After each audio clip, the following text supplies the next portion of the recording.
Actor Raghava Lawrence அவர்கள் தன்னோட ரசிகர் தன்னை பார்க்க வந்து இறந்து போனதை தொடர்ந்து ரொம்பவே சோகமாக அவரோட சோசியல் மீடியா பேஜில் ஒரு போஸ்டர் ஷேர் பண்ணியிருக்காரு. மேலும் முக்கிய முடிவு ஒன்று எடுத்திருக்கதாகவும் அதில் சொல்லியிருக்காரு. அது என்ன அப்படிங்கிறது தான் இந்த ஒரு வீடியோவில் நம்ம பார்க்க போகிறோம். தமிழ் சினிமாவில் டான்ஸ் மாஸ்டராக இருந்து அப்புறம் டைரக்டராக மாறி இப்போ ரொம்பவே நல்ல ஒரு ஆக்டராக வளர்ந்திருக்கவர் தான் ராகவா லாரன்ஸ். இவரோட நடிப்பில் சமீபத்தில் வெளியே வந்திருந்த ஜிகிர்தண்டா 2 மிகப்பெரிய ஒரு வெற்றி பெற்று இருந்துச்சு. அண்ட் அந்த ஒரு படத்தோட சக்ஸஸ் மீட்டுக்கு அப்புறம் அவங்க ரசிகர்களை சந்திக்கிறதுக்கான வேலைகளில் இறங்கியிருந்தாரு.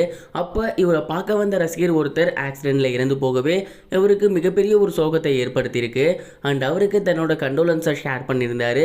மேலும் அது தொடர்பாக தன்னோட சோசியல் மீடியா பேஜில் ஒரு போஸ்டரையுமே இப்போ அவர் ஷேர் பண்ணியிருக்காரு. அது என்ன அப்படின்னா, என்னோட ரசிகர்கள் தான் என்னை வாழ வச்சுக்கிட்டு இருக்காங்க. அவங்க வந்து படம் பார்க்கறதுனால தான் நான் வந்து நல்லபடியாக அடுத்தடுத்த படங்கள் நடிச்சுக்கிட்டு இருக்கேன். அண்ட் என்னோட பர்சனல் ஒர்க்ஸையும் நான் பார்த்துக்கிட்டு இருக்கேன். அவங்களால தான் நான் நல்லா இருக்கேன். அப்படி இருக்கும்போது நான் ஒரு இடத்துல இருக்கேன், என்னை பார்க்கறதுக்காக எங்கெங்கே இருந்தோ என்னோட ரசிகர்கள் வந்துக்கிட்டு இருக்காங்க. உண்மையிலேயே யோசிச்சு பார்த்தா அது தப்பு அப்படிங்கிற மாதிரி எனக்கு தோணுது. அதனால் நான் ஒரு முடிவு எடுத்திருக்கேன். இதுக்கப்புறம் என்னோட ரசிகர்கள் யாரும் என்னை பார்க்க வர வேணாம். பதிலுக்கு நான் உங்களை பார்க்க வரேன். அங்கேயே நான் ஃபோட்டோ ஷூட் நடத்துகிறேன். இதுக்கப்புறம் எவ்ரி ஃப்ரீ டைமில் இருக்கும் போதும் நான் ஒவ்வொரு ஊருக்கு வரேன், என்னோட ரசிகர்களை பார்க்குறேன், ஃபோட்டோ ஷூட் எடுக்கிறேன். இந்த மாதிரி நான் பண்ணுறதன் மூலயமா உங்களுக்கும் அலைச்சல் இருக்காது.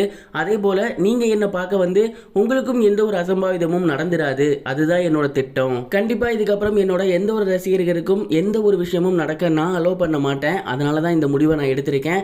முதல் தடவையாக நான் வந்து விழுப்புரத்துக்கு வரப்போகிறேன். அங்கே நீங்கள் என்னை வந்து சந்திக்கலாம், ஃபோட்டோ எடுக்கலாம், என்ன வேணால் பண்ணலாம்.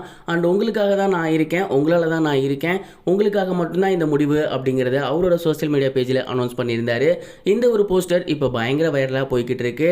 அண்ட் இந்த ஒரு முடிவுக்காக நிறைய பேர் பாராட்டுகளை தெரிவித்து வந்துகிட்டு இருக்காங்க. இது ஒரு புறம் இருக்க, ஆக்டர் கருணாஸ் அவர்கள் சமீபத்தில் போலீஸ் ஸ்டேஷனில் போயிட்டு பைல்வான் ரங்கநாதன் அவர்கள் மீதும் தமிழா பாண்டியன் அவர்கள் மீதும் இன்னும் ஒரு சில யூடியூப் சேனல்கள் மீதும் கம்ப்ளைண்ட் பண்ணியிருக்காரு. எதற்காக அப்படின்னா, என்னோட பேரை தேவையில்லாமல் பயன்படுத்தியிருக்காங்க அண்ட் ரொம்பவே தப்பாக பயன்படுத்தியிருக்காங்க. மேலும் உண்மை இல்லாத ஆதாரமற்ற கீழ்த்தரமான விஷயங்களை அவங்க அங்கே பதிவு பண்ணி வந்துக்கிட்டு இருக்காங்க. அதனால் என்னோட பேருக்கும் புகழுக்கும் களங்கம் ஏற்பட்டிருக்கு. அதில் எந்த ஒரு உண்மையும் கிடையாது. யாரோ ஒருவர் சொன்னதை கேட்டு இவங்களும் அதை அப்படியே பேசியிருக்காங்க. அதனால் அவங்க எல்லாத்தையுமே நீங்கள் கைது செய்யணும்.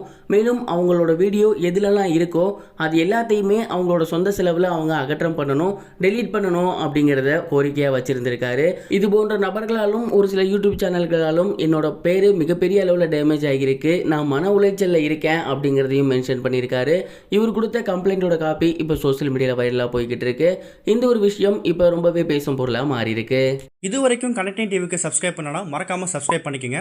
உடனடி அப்டேட்ஸ் பெறுவதற்கு நோட்டிஃபிகேஷன் பெல்லையும் கிளிக் பண்ணிக்கங்க.